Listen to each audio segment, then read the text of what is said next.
নজর রাখবো পরবর্তী সংবাদে। গতকালকে রাজীব কুমারের নেতৃত্বে একটি বিশেষ বৈঠক হয় এবং সেই বৈঠকে একদিকে আমরা দেখেছিলাম যে সমস্ত রাজ্যের সিইওরা উপস্থিত ছিলেন, তার সঙ্গে অবজারভাররা উপস্থিত ছিলেন বৈঠকে। আর সেই বৈঠক শেষ হওয়ার পরই ইন্ডি জোটের এক প্রতিনিধি দল সাক্ষাৎ করলেন রাজীব কুমারের সাথে।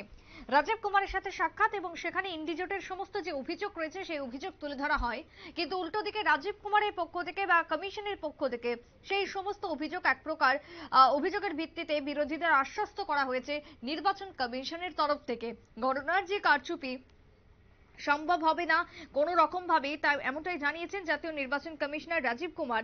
গণনায় যদি কারচুপি হয় সেটা আটকাতে সমস্ত রকমের ব্যবস্থা করা হয়েছে, বক্তব্য রাজীব কুমারের। কথা বলবো বিপ্লব চন্দ্র রয়েছেন প্রতিনিধি। বিপ্লব দা, রাজীব কুমারের এক প্রকার অভয় বার্তা বিরোধীদের উপর যে গণনাকে ঘিরে কোনো কারচুপি হবে না, সবটাই সুষ্ঠুভাবে সম্পন্ন হবে। বিরোধীদের ঠিক কি কি অভিযোগ ছিল কমিশনের কাছে, কি জানতে পারছো?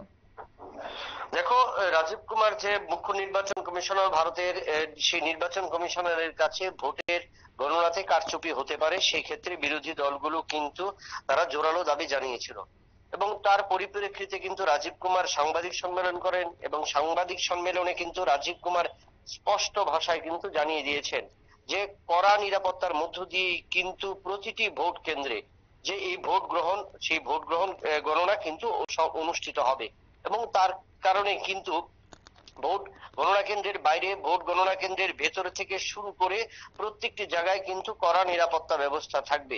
শুধু ম্যানুয়াল নয়, সেখানে কিন্তু ইলেকট্রনিক্স জিনিসের মাধ্যমেও কিন্তু সেই সমস্ত দুর্বলতা, ব্যর্থতা, যদি ঘাটতি থাকে সেগুলো কিভাবে খুঁটিনাটি ভাবে ধরা পড়া যায় সেই বিষয়ে কিন্তু নির্বাচন কমিশন ইতিমধ্যেই অবগত করেছেন বিরোধী দলগুলোকে।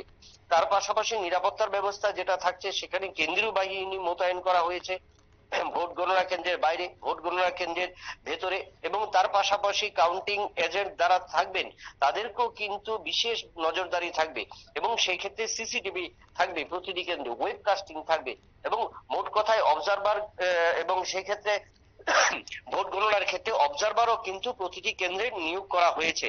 অর্থাৎ যে এবারের এই প্রক্রিয়ায় মোট 10 লক্ষ বুথ যেখানে রয়েছে, সেখানে কিন্তু প্রতিটি জায়গায় কিন্তু যেভাবে ভোট গণনা হয়েছিল, গ্রহণ হয়েছিল, সেখানে কিন্তু গণনাতেও সেভাবে নজর দেওয়া হবে এবং সেক্ষেত্রে 30 থেকে 35 লক্ষ প্রায় কিন্তু কাউন্টিং এজেন্ট নিয়োগ করা হয়েছে বলে রাজীব কুমার সেই তথ্যটা দিয়েছেন। কারণ রাজীব কুমার আরো বলেছেন যে এবারের ভোট গোটা বিশ্বের কাছে কিন্তু একটা নতুন ইতিহাস তৈরি করেছেন।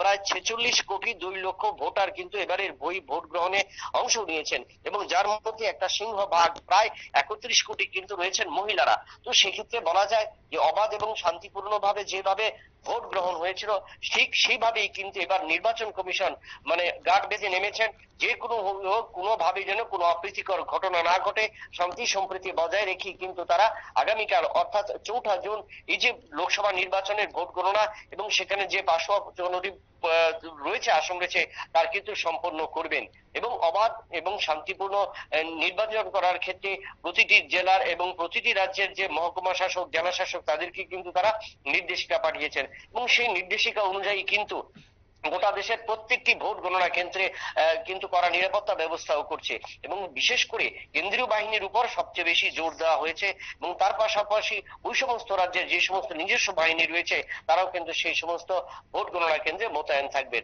অর্থাৎ একদম আঁটোসাঁটো ব্যবস্থা এবং অবাধ শান্তিপূর্ণ ভোট গণনা কিন্তু সম্পন্ন করতে প্রস্তুত নির্বাচন কমিশন, সেটা কিন্তু পরিষ্কার ভাবেই কিন্তু বিরোধীদের জানিয়ে দিয়েছেন রাজীব কুমার। একেবারে তাই, অনেক ধন্যবাদ তোমায় বিপ্লব দা। কথা বলছিলাম আমাদের প্রতিনিধি বিপ্লব চন্দ্রের সঙ্গে। তবে ইন্ডি জোটের যে অভিযোগ ছিল সেই অভিযোগকে এক প্রকার ফুৎকারে উড়িয়ে দিয়ে সান্ত্বনা দেওয়া হয়েছে, নির্বাচনকে কেন্দ্র করে কোনো অপ্রীতিকর ঘটনা ঘটবে না এবং ইভিএম চুরির কোনো প্রশ্নই নেই, এমনটাই জানিয়েছেন নির্বাচন কমিশনার। ছোট্ট বিরতির পর ফিরবো, সঙ্গে থাকুন।